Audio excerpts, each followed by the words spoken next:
Going into round 8 of the Qatar Masters Open, 3 players shared the lead: Carlsen, Mamedyarov and Magnus. And I'd like to take a look at the top of the table clash between Mamedyarov and Magnus Carlsen. So Mamedyarov with the white pieces, and he's played his customary d4. And Magnus goes for a ragazin with black. Can lead to sharp positions, but also if white wants to play very solidly, well, can also lead to a draw.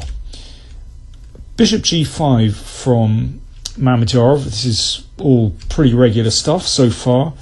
And now, well, if bishop h4, then the pawn can be taken on c4, and probably okay for black. So Mamedyarov played the standard move, taking on f6.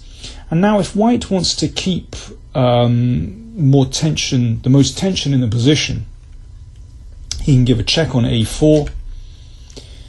That forces black into playing knight c6, and then you exchange on d5. And the argument is that perhaps with this particular pawn structure, the knight is slightly misplaced on c6, and then e3, and so on. This was the variation that Carlsen played against Aronian in Vaikonze last year, and won a very nice strategic game. But, well, this is a very tense position. But instead of this, Mamedyarov played e3. Okay, a very normal, standard move. And the argument for playing this way is that if you don't exchange on d5, then it keeps the bishop on c8 blocked in. But in this position, it means that when, well, black can trade on c4 and then hit out with c5. So let's see how this goes. You might recall that in this position last year, again in Vaikonze, Ivanchuk recaptured on d4 with a knight against Carlsen, and Carlsen equalized the position very quickly in this way. And in fact, the players repeated the position straight away here. Draw after just a few moves. So Ivanchuk just played without any ambition with the white pieces.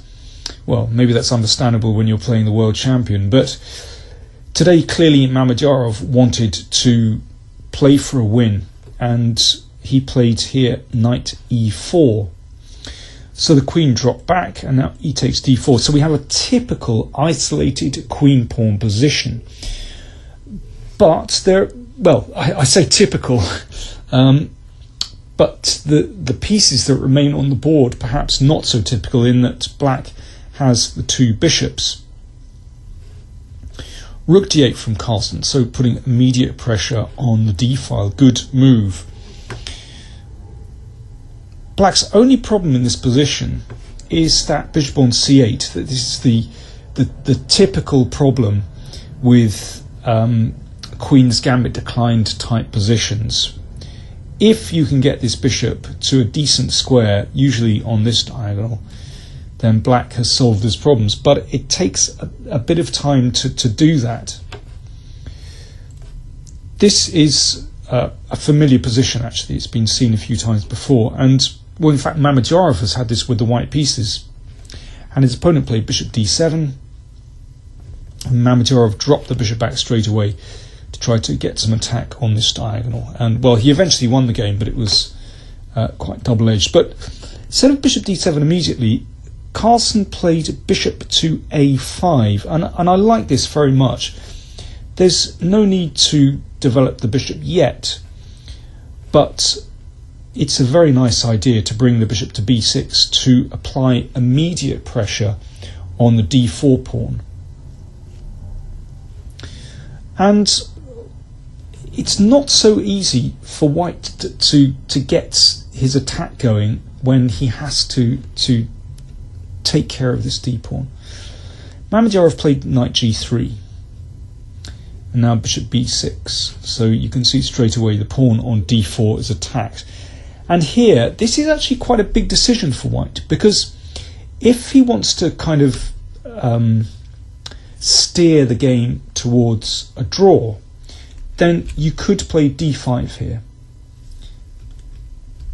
Black exchanges, and probably best to exchange queens. And here you could say, well, black has a symbolic advantage with the two bishops, but with white so well developed and that bishop on a splendid square on d5, I think odds on this position is going to be a draw. I mean, maybe black could play something like bishop e6 to get rid of that bishop, but I really can't see any other result apart from a draw here. But Mamedyarov wanted to keep some play in the position. I think it was probably just too early for him to contemplate going, playing for a draw. He played queen e4, and this looks like a very nice move, very active move. Defends the d-pawn, of course, but looking at the king side, perhaps looking to switch over here and looking down that dangerous diagonal towards the king. So now it's time for black to develop. Bishop d7. Doesn't look like a very good square, but this bishop, as we'll see, wants to drop back to e8. And now h4 from Mamedyarov. Previously, knight h5 had been played, but actually after bishop e8, this just gets nowhere. And then g6. It's quite nice that that bishop actually is able to support the g-pawn, so there's never any sacrificial nonsense against that pawn. Black was fine there. Mamedyarov played h4, which I have to say I quite like, because sometimes it could be useful to keep this diagonal open with h5, but also it gives the king an escape square on the back rank in case the position blows open.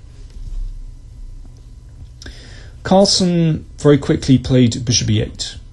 Good move. Looks very modest, but this tucks the bishop out of the way, makes sure that there's still pressure on the d-pawn from the rook, but crucially the rooks are now connected. So yes, one would prefer to have this bishop on the long diagonal, but well, there's still time for it to get there. But actually the bishop on e8 is a very useful defensive piece, covering f7, but also covering some squares here, as we're about to see. For example, if bishop d3 here, threatening something on this diagonal, then f5 is a good move, and then simply queen f6, and you can see, okay, first of all, there's increased pressure on the pawn on d4. You can see all these pieces of black's hit d4, but that bishop on e8 covers h5, so black doesn't have to think about any nonsense with knight h5. Very useful, and the bishop can sometimes just go to f7 as well. If, for example, bishop c4, then bishop f7 closes that diagonal defense, the e-pawn. Let me see, a3 was played by Mamedyarov. He could still have simplified with d5 here, but I think by this stage it's not quite as good with black having developed the bishop. I know not a very active square, but the point is the rooks are connected, so I think black could be thinking about an advantage in that endgame. Anyway, he played a3, and now, I'm not entirely sure what a3 achieves, because Magnus now played in a very routine way, just preparing to double rooks on the d-file, and that is now serious pressure. And this is perhaps the last chance to play d5, but I think that already black has a little bit of advantage in this endgame. No problems with queenside development, and long-term advantage of the two bishops. He can certainly try to win that one. Anyway, instead of this, Mamedyarov played queen g4. He's still thinking about the king side, which is quite understandable when you have an IQP and you've got active pieces. But black is now really harmoniously developed. And look at that pressure on d4. We've got 4 pieces trained on that pawn, and now it's serious. Well, Mamedyarov had planned d5. Now, of course, if this is taken, then knight f5 is extremely nasty. All these points hit. But after precisely 16 seconds, Magnus flipped out queen f8. It's a very strong move. So just withdrawing from any potential nonsense with the knight coming to f5. So now actually e takes d5 is a serious threat. And also, covering g7. So, well, for example, if white were to play knight e4 here, then f5 is very strong, hitting those two.